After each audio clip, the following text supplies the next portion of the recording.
My name is Leo and I'm a middle child. That's basically like being the mayonnaise in a sandwich. You're there but nobody really notices you. My older brother Mark is the family superstar. He scores touchdowns and gets straight A's. My parents have a whole shelf just for his trophies. My little sister Mia is the cute one. She gets away with everything. If she draws on the walls with a crayon, my mom just says, "Oh, what an artist." If I even look at a crayon, I get a lecture about responsibility. It's like their attention is a pizza, and by the time they get to me, there are only crusts left. Being the middle kid means you get forgotten. A lot. I remember one time we were all supposed to go to the movies. My family piled into the car. I was in my room looking for my lucky socks. When I came out, the car was gone. They had just driven off without me. I sat on the front step for an hour until they came back. Dad saw me and slapped his forehead. "Leo, we completely forgot," he said. They didn't even sound that sorry. It was just another Tuesday in the life of the invisible boy. Little things like that happen all the time. It's not that they're mean, they're just busy. Busy with Mark's football games and Mia's dance recitals. This whole situation used to make me really sad. I felt like a ghost in my own house. I would try to tell them about my day at school, but Mark would interrupt with a story about his big game, or Mia would start crying because she dropped her ice cream. And just like that, I would disappear again. It was a lonely feeling. I spent a lot of time in my room, just me and my thoughts. Sometimes I wondered if they would notice if I just packed a bag and moved into the treehouse in the backyard. Probably not until they needed someone to take out the trash. So, I learned to keep myself busy. I couldn't rely on anyone else for entertainment. While Mark was at practice and Mia was at her playdates, I had the whole house to myself. It was my kingdom of solitude. I started reading everything I could find.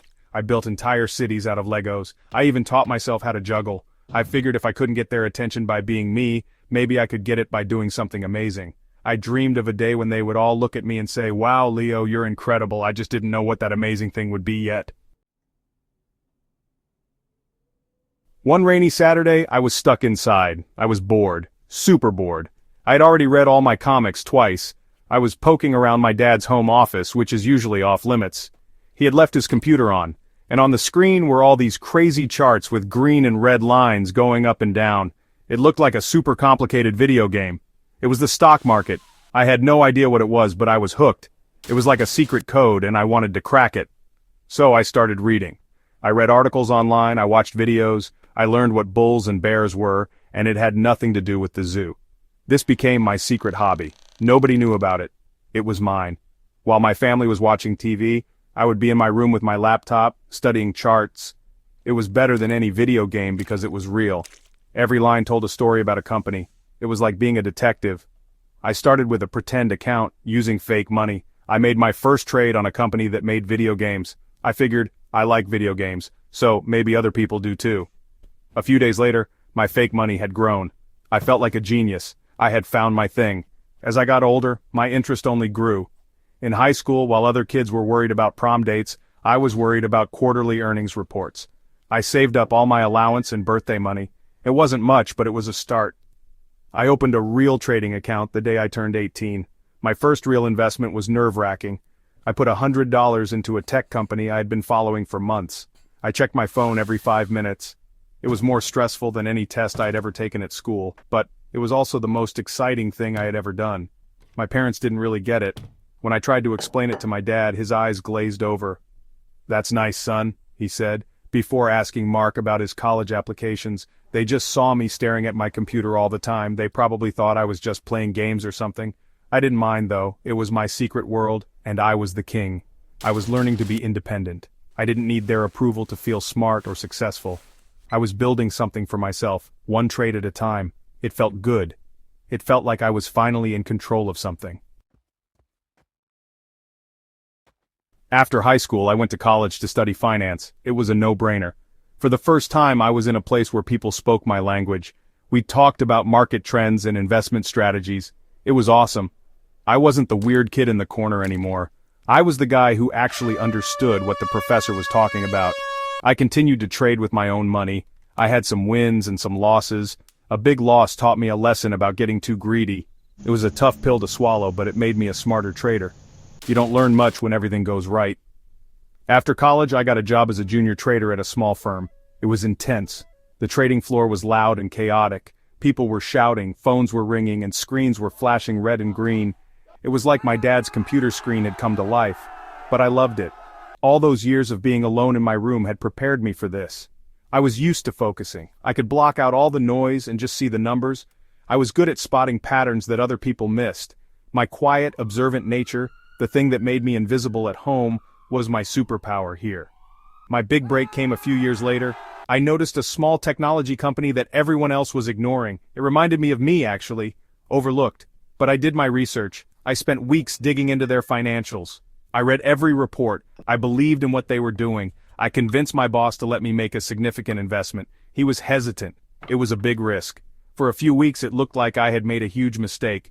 The stock went down. My stomach was in knots. I thought my career was over. I barely slept, but then it happened. The company announced a new product. It was a huge success. The stock price shot up, like way up. The firm made a massive profit. My boss called me into his office. I thought I was in trouble. Instead, he shook my hand and gave me a huge bonus. He called me a market star. News of the trade got around. Other traders started coming to me for advice. Me, the invisible kid? It was a strange feeling. For the first time in my life, people were actually listening to what I had to say. I had found my voice, and it was in the language of the market. One evening, I got a call from my dad. He sounded different, serious. "Leo," he said, "can you come over for dinner on Sunday? The whole family. We need to talk." My first thought was, uh-oh, what did I do? I hadn't forgotten anyone's birthday, had I? I drove to my parents' house that Sunday feeling a little nervous. Everyone was there. Mark, who was a lawyer now, and Mia, who was a teacher. They were all sitting at the dining room table looking at me. It was weird. Usually, I'm the one watching them.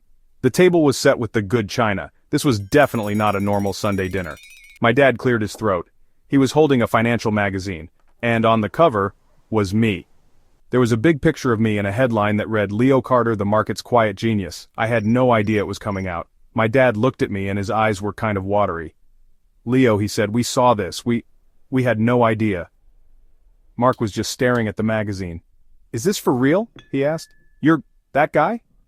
Mia looked from the magazine to me and back again. "My brother is famous?" she said with a huge smile on her face. It was the most attention they had ever given me all at once. That night, for the first time, they asked me questions. They wanted to know everything. How did I start? Was it hard? Was I happy? I told them the whole story. About feeling invisible. About finding the stock market on Dad's computer. About my secret hobby and all the lonely hours I spent studying. I didn't say it to make them feel bad, I just told them my truth. My mom started to cry a little bit. "Oh, Leo," she said. "We're so sorry. We were just so caught up. We're so proud of you."